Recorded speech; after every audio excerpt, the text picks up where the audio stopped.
Good morning, little chicken nuggets. Oh, wait, this isn't a cool Carl video. Alright, this is Brother Jason for FX412 Youth Ministries from First Baptist Church Martinsburg, coming to you this horrible week of quarantine. So, a few announcements. First announcement, there's going to be no youth programs, no Sunday school, and no church this week, just to make sure everybody's well for Christmas. But that's okay because there's still some ways we can grow in our relationship with God. The first way I would like to suggest that you be growing in your relationship with God this week and really this month is to be reading the book of Luke either by yourself or with your family. If you started this on December 1st, you'll finish right before Christmas.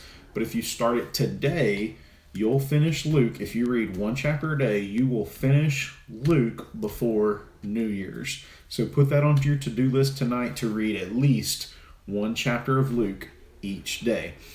Also, each Monday through Friday that you're out of school and that we're not able to meet for church, I'm going to be doing a little short devotional for you, and I will send it to you and post it on YouTube every single day, Monday through Friday. All right, so let's get to it. Hey everybody, so welcome to our December 2020 devotions.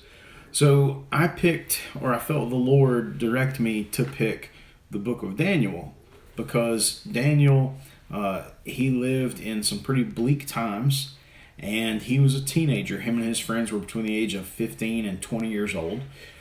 They kind of lived in a world of chaos, a lot like today. And so I feel like they're good examples of how young people can follow God even during difficult circumstances. So let me read to you the first couple verses. This is Daniel chapter 1. It says, "In the third year of the reign of Jehoiakim, king of Judah, Nebuchadnezzar, king of Babylon, came to Jerusalem and besieged it. And the Lord gave Jehoiakim, king of Judah, into his hand, with some of the articles of the house of God, which he carried into the land of Shinar to the house of his God. And he brought the articles into the treasure house of his God." So this is about some pretty bleak times in the nation of Judah. That was the southern kingdom of Israel.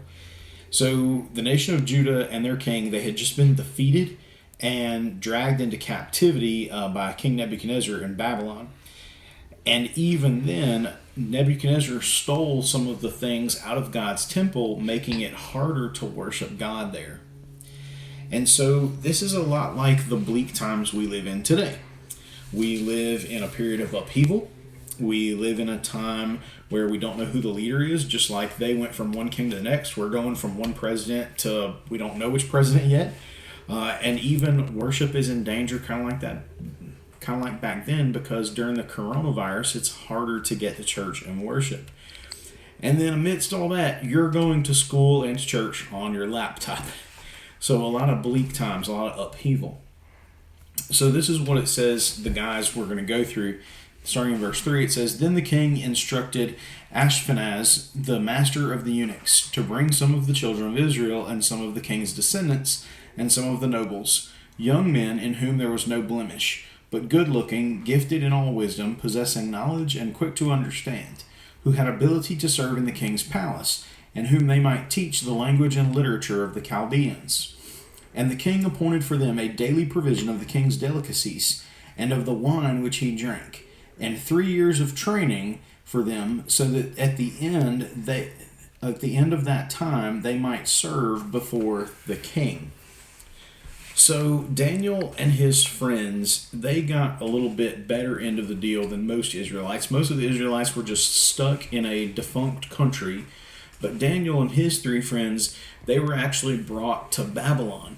But the reason they were brought to Babylon is because they had so much potential. Just like you have a lot of potential. Who knows what you're going to grow up to be? Maybe a doctor, maybe an astronaut, maybe a president in 20 years or so. But just like you, these guys had so much potential. But here's the thing. They were brought up to Babylon to be educated, to be trained to serve the king, and ultimately to be brainwashed to serve the nation of Babylon instead of the Lord.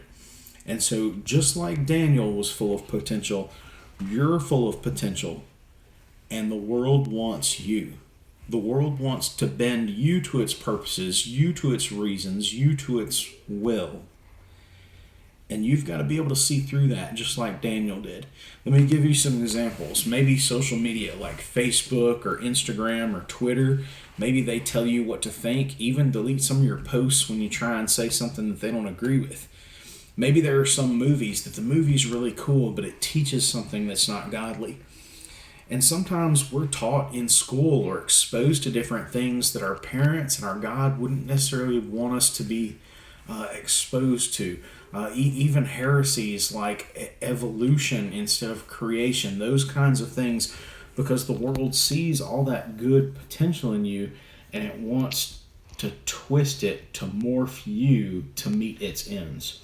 But let's see how Daniel handled it. These are our last two verses, verses 6 and 7. It says, "Now from among those of the sons of Judah were Daniel, Hananiah, Mishael, and Azariah. To them the chief of the eunuchs gave names. He gave Daniel the name Balthazar, to Hananiah Shadrach, to Mishael Meshach, and to Azariah Abednego." Now, those names may sound familiar to you because they'll come into play in a story later about Meshach, Shadrach, and Abednego with a fiery furnace. But we're not going to get ahead of ourselves. So here's the thing. Part of the brainwashing process of transitioning those young Jewish men to Babylon was to rename them.